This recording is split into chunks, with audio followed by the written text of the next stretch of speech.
Tithing, spending, and spiritual discipline. How do they intersect? Tune in to our latest episode as we navigate the complexities of managing money in the name of faith. You heard about this story? Marvin Sapp. Yeah, Project 20. $20. I know about this story. Okay. What about it? He's doing the same thing here. Right. She's trying to raise money for the congregation. He's look, y'all got a good show this Sunday, like how we put on a show with a man of the metaverse. And he said, look, y'all want to act like y'all donate money and putting it on the Cash App, and it's not showing up when we run the numbers at the end of the night. So go ahead and lock them doors. Lock the doors. I heard that's common in the black community. Okay. Close those doors, but see, it's the glare in his eyes. See, y'all don't. So you should have went with that. It's the glare in his eyes. Close those doors back there. Right. Yeah. Y'all ain't never had to do an Easter speech and look in the back with them doors open. No, you're right. Kamikaze back there. No, he like close the doors.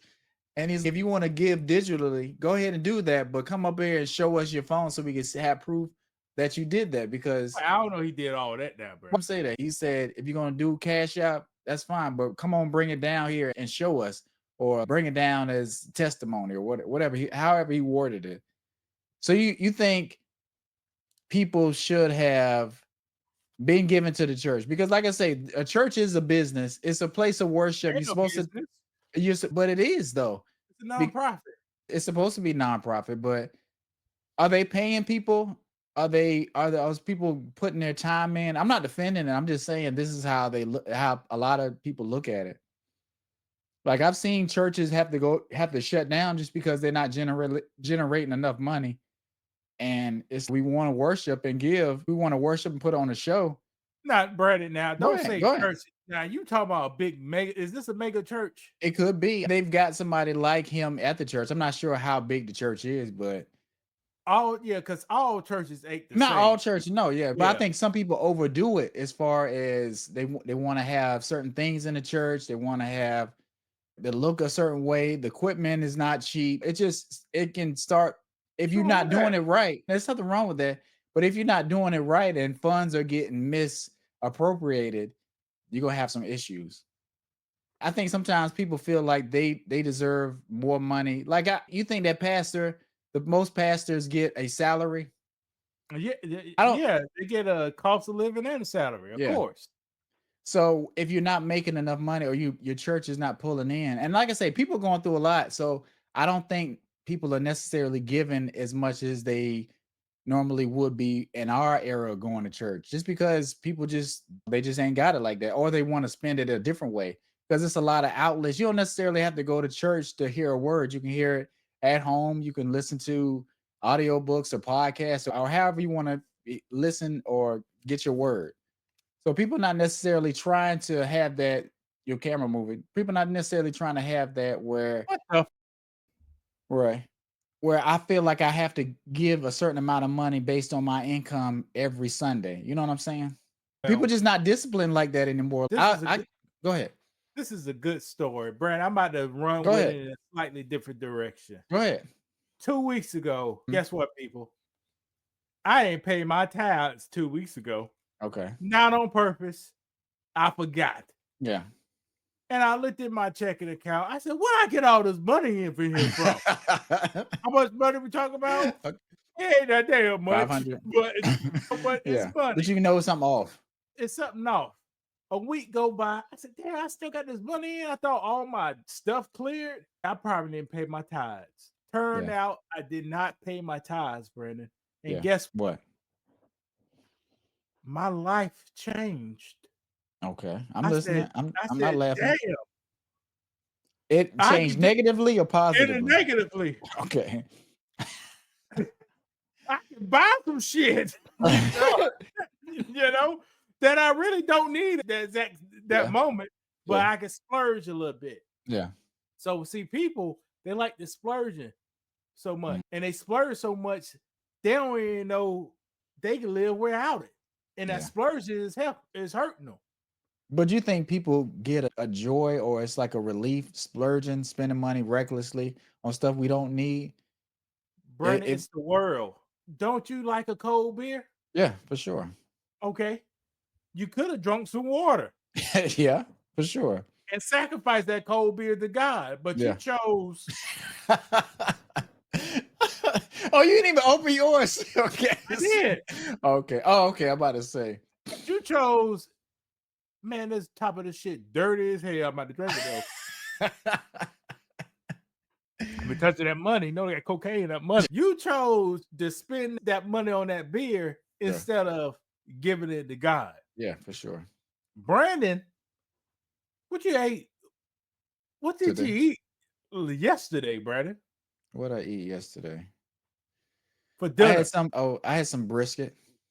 There you go. I'm talking about. See, Brandon could have said, no, don't give me the $20 a pound brisket. He could have got some ground beef for $1.99, 73.27%. And be satisfied and gave the rest to God. But he chose the world. I chose the world. Give it to God. And that's what people do. Yeah, for sure. And like I say, even whatever decision you make, whether I go with the brisket or like tonight I'm gonna make lasagna, at the end of the day, it's all gonna be the same. It's all gonna be the same. People. Let's count out 10, Brandon. Let's count out 10. Get your money, Brandon. Get your money. Count 10 out. Okay, 10. 1, 2, 3, 4, 5, 6, 7, 8, 9, 10. All right, you got 10, right? Yeah. So that'd be what, $200? Yeah. All right, God said, give me 10%. So we just take off 1. Yeah. So you got $100. You got $180 to live off of. You gave God his 10%. That's all you do. Yeah. But but people, instead of learning discipline and more control over your life, they say, no, I want the worldly possessions too. And there you go. That's how people mess up. How do you think, if you're not disciplined enough, how do you get back on track? What do? You go cold turkey? Do you ease into it? Or yeah, easy. Start over 1%. You know, that's a good start idea. over 1%. Because the problem is you're a dope head. You know, you're a dope. You got a dope head. Watch this. You're on that bottle. Right. You know, you're gambling. You're doing something. You're running from God. You're stunting. You are sin, and that sin has caused you to not being disciplined, spend all your money on that stuff.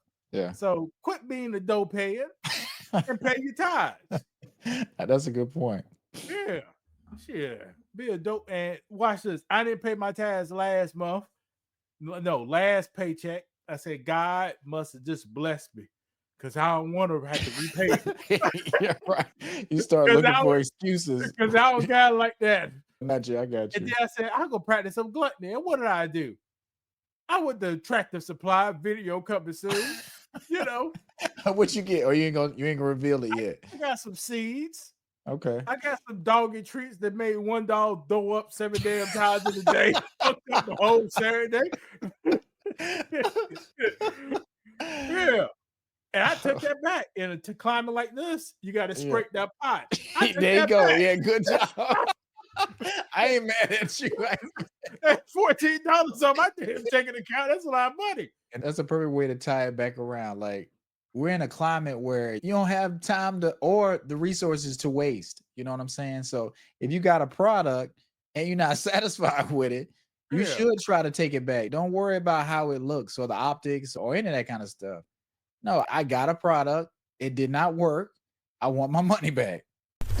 There are a lot of issues that's facing the Black community, from relationships between mother and father and the failure of passing down standards, integrity, and duty, from the lack of education or the debt load from higher education. Go to school, they say, but no opportunity on graduation day. From incarceration to low-skill occupation that marches in gentrification. Well, the time has come. It's time for a change. My book, From Zero to 200K, will outline the steps I use to change my social and economical status. Learn the steps I took to lower my expenses. Learn the steps I took to increase my income. Learn the steps I took to increase my credit and keep a good credit score. Learn about how I generate wealth. Most importantly, how I got God involved in my life.